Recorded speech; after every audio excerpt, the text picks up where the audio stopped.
आज तो बहुत लेट हो गया है। मुझे अकेला नहीं आना चाहिए था। उस पीपल पेड़ के पास से जाना होगा। हे भगवान, मेरी रक्षा करना। अशोक काम करके घर लौट रहा था। रात के 11 बज गए थे। वो बहुत डरा हुआ था क्योंकि वो जिस रास्ते से जा रहा है वो मौत का रास्ता है। अशोक को ऐसा लगा कोई उसके पीछे आ रहा है। वो मुड़कर देखा तो कोई नहीं था।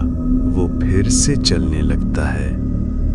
अचानक अशोक के सामने एक परछाई बहुत तेज आके चली जाती है।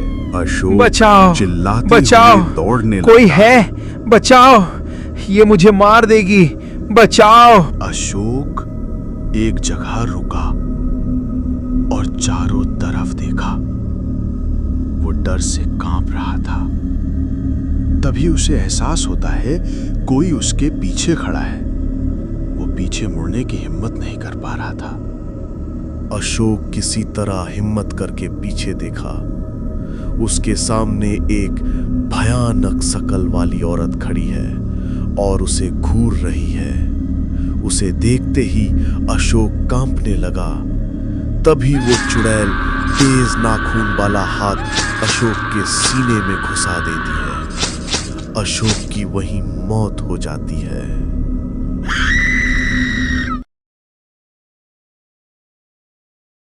छोटा सा गांव पीपलिया, जहां रात होते ही सब खामोश हो जाता है। गांव के बाहर एक पुराना पीपल का पेड़ है जिसे लोग चौकड़ी पीपल कहते हैं। इसी गांव का एक लड़का राजू, जो कि देखने में बहुत सुंदर और बहुत टैलेंटेड था। राजू शहर में रहकर काम कर रहा था। आज राजू अपने घर जा रहा है पिपलिया। उसे मालूम नहीं उसके गांव में रात होते ही क्या क्या होता है।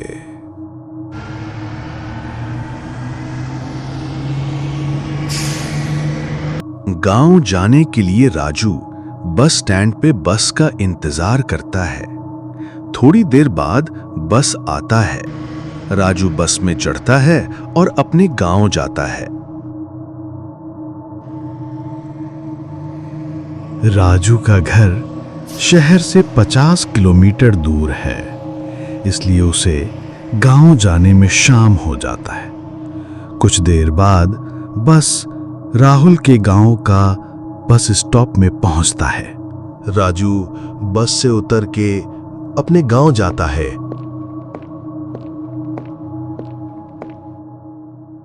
राजू गांव आ जाता है।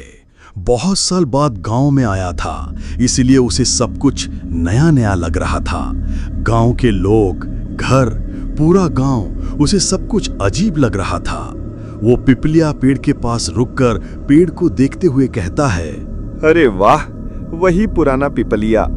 कितना कुछ बदल गया, लेकिन ये चौकड़ी पीपल अब भी वैसा ही है। जब मैं छोटा था इस पेड़ के नीचे बहुत खेलता था। गर्मियों के मौसम में ये पेड़ छाया देती थी। कुछ देर पेड़ को देखने के बाद राजू अपने घर जाता है।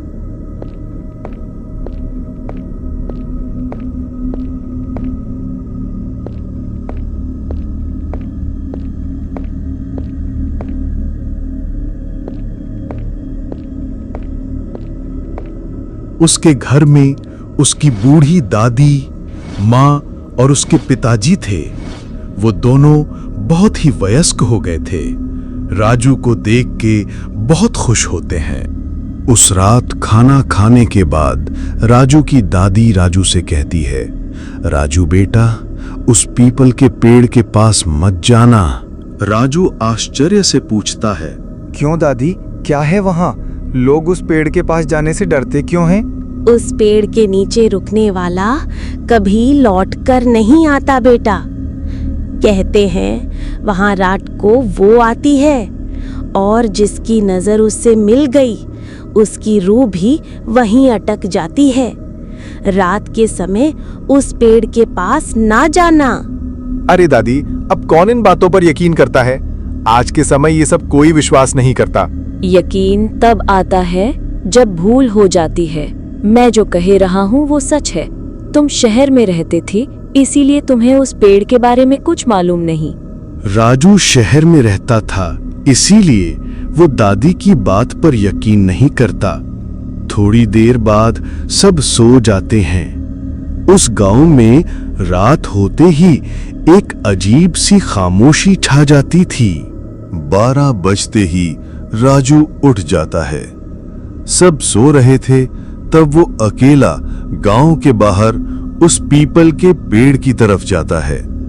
उसे उसकी दादी ने बहुत समझाया था, लेकिन राजू ने उसकी दादी की बात पर यकीन नहीं किया। राजू पेड़ के पास पहुंच जाता है।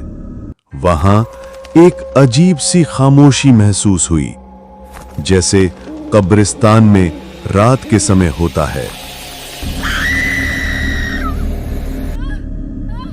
तभी राजू को ऐसा लगा कि अभी-अभी पीछे से कोई गया। वो पीछे देखता है, लेकिन वहां कोई नहीं था। डरते हुए कहता है, कोई है क्या यहाँ? कौन है? कोई है क्या? अजीब बात है। मुझे तो ऐसा लगा अभी कोई मेरे पीछे था, लेकिन यहाँ तो कोई नहीं है। मेरा बच्चा, मुझे मेरा बच्चा लौटा दो। ये सुनते ही राजू कांपने लगता है। राजू मन ही मन कहता है, यहां तो कोई नहीं है। ये आवाज कहां से आ रहा है? कौन हो तुम? तभी अचानक बिजली कड़कता है और थोड़ी देर बाद बंद हो जाता है।